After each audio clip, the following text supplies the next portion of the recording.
تو اس کا جو نریٹو ہے اس لڑائی کا، اس کا بیانیہ جو ہے وہ اس طریقے سے رکھنے کی ضرورت ہے کہ ہندوستان کے کم از کم 62% لوگ جو RSS اور BJP کے ہم خیال نہیں ہیں وہ آپ کے ساتھ کھڑے ہوئے نظر آئے۔ اگر یہ صرف مسلمانوں کا مسئلہ ہوتا تو 1948 میں مہاتما گاندھی نے اتنی طاقتور آواز کے ساتھ فلسطین کے مسئلے کو نہ اٹھایا ہوتا۔ گزارش کر رہا ہوں جناب انیس انصاری صاحب جو سابق IAS ہیں کہ وہ آئیں اور بہت کم وقت میں اپنی بات کو رکھیں۔ جناب انیس انصاری صاحب۔ نعرہ حیدر! دونوں ہاتھوں کو بلند کر کے پوری طاقت کے ساتھ نعرہ حیدر! بآواز بلند نعرہ صلوات! محترم مولانا کلب جواز صاحب جو آج کی اس مجلس ترحیم کے منتظم اعلیٰ ہیں، آج کی اس مجلس کے مہمان خصوصی ڈاکٹر عبد المجید حکیم الہی صاحب ولی فقیر در ہند، معزز شہ نشین، معزز خواتین و حضرات، میرے لیے یہ بیحد سعادت کا مقام ہے کہ اس قدر معزز مجلس ترحیم میں مجھے شامل ہونے کا موقع دیا گیا ہے۔ اس کے لیے میں مولانا کلب جواز اور ان کی ٹیم کا تہ دل سے شکریہ ادا کرتا ہوں۔ میں بھی آپ سب کی طرح اور کروڑوں لوگ جو اس ملک میں اس مجلس میں نہیں ہیں ان کے ساتھ ایران کے شہداء آیت اللہ علی حسینی خامنئی اور ان کے تقریباً 50 سے زیادہ شہداء کی روح کی ایصال ثواب کے لیے اللہ تعالیٰ سے دعا کرتا ہوں۔ آپ سب کے ساتھ مل کر دعا کرتا ہوں کہ ان کے درجات جنت الفردوس میں اعلیٰ مقام پر پہنچائیں۔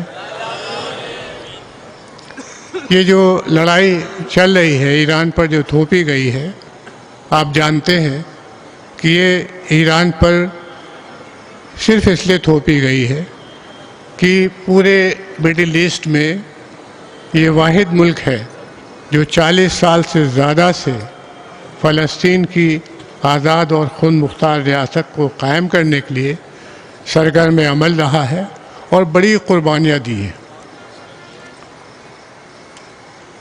بیت المقدس کی بازیابی کا مسئلہ وہ بھی اسی میں جڑا ہوا ہے، تو اس مسئلے کو بڑے تناظر میں دیکھنے کی ضرورت ہے۔ یہ شیعہ کمیونٹی کا جھگڑا نہیں ہے، یہ سنی کمیونٹی کا جھگڑا نہیں ہے، یہ مسلمانوں کا بھی جھگڑا نہیں ہے، یہ پوری دنیا کے جو گلوبل ساؤتھ کہلاتا ہے جس میں ایشیا، افریقہ اور لاطینی امریکہ کے بہت سے ممالک شامل ہیں، ان کے خلاف یورپ، امریکہ اور اسرائیل کی طرف سے لام بندی ہے۔ بنیادی طور پر یہ نیو کلونیلزم کی لڑائی ہے۔ یہ ان آزاد ملکوں کو غلام بنانا چاہتے ہیں اور ہم نے لوگوں خود دیکھا ہے کہ وینزویلا کے صدر کے ساتھ کس طریقے کا برتاؤ ابھی حال ہی میں کیا گیا ہے۔ تو اس کا جو نریٹو ہے اس لڑائی کا، اس کا بیانیہ جو ہے وہ اس طریقے سے رکھنے کی ضرورت ہے کہ ہندوستان کے کم از کم 62% لوگ جو RSS اور BJP کے ہم خیال نہیں ہیں وہ آپ کے ساتھ کھڑے ہوئے نظر آئے۔ اگر یہ صرف مسلمانوں کا مسئلہ ہوتا تو 1948 میں مہاتما گاندھی نے اتنی طاقتور آواز کے ساتھ فلسطین کے مسئلے کو نہ اٹھایا ہوتا۔ ہمارے زمانے میں مسز سونیا گاندھی نے جتنا بڑا آرٹیکل انڈین ایکسپریس میں چھاپا ہے ایران کے حق میں وہ نہ لکھتی۔ پرینکا گاندھی جی، راہل گاندھی جی اور دوسرے بہت سے مختلف پارٹیوں کے جو رہبر ہیں وہ آپ کے ساتھ نہ کھڑے ہوتے، کیونکہ ان میں سے کوئی بھی مسلمان نہیں ہے۔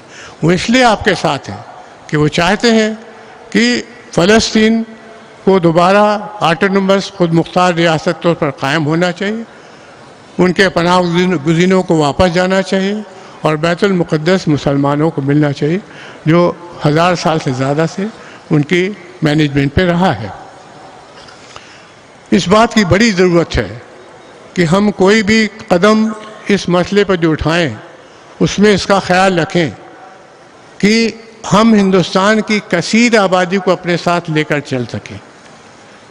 اس کا بڑا میسج جائے گا. ہمیں اور آپ کو پتہ ہے کہ ہماری RSS اور BJP کا اسٹیبلشمنٹ ہمارے ساتھ نہیں ہے، اور آج سے نہیں ہے. ایسٹ انڈیا کمپنی کی جب حکومت یہاں بن رہی تھی اس وقت یہ لوگ برطانیہ اور یورپ کی غلامی کو برداشت کرنے کے لیے آگے آگے آئے تھے. انہوں نے 1942 میں ہندوستان کی آزادی سے انکار کیا تھا اور اپنے کارڈر کو لکھا تھا کہ خبردار، مہاتما گاندھی نے جو بھارت چھوڑو کی کوئٹ انڈیا کا موومنٹ چلایا اس میں شامل نہ ہو. تو ان کا کردار شروع سے مغربی استعماریت کے حق پہ رہا ہے.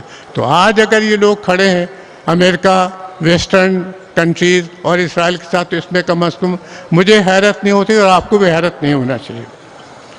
ایک چیز جو ہم سب کو مل کے کرنی ہوگی، ہم پر یہ منکشف ہم لوگ اچھے سے جانتے ہیں کہ ہندوستان میں پچھلے 75 سال میں مسلمانوں، خاص طور سے ان کے پسماندہ طبقات کو اتنا نیچے کر دیا گیا ہے سیاسی سطح پر، معاشی سطح پر اور تعلیمی سطح پر، کہ سرکاری آنکڑوں کے مطابق ہم لوگ ہندو شیڈول کاسٹ کی کمیونٹی سے نیچے چلے گئے.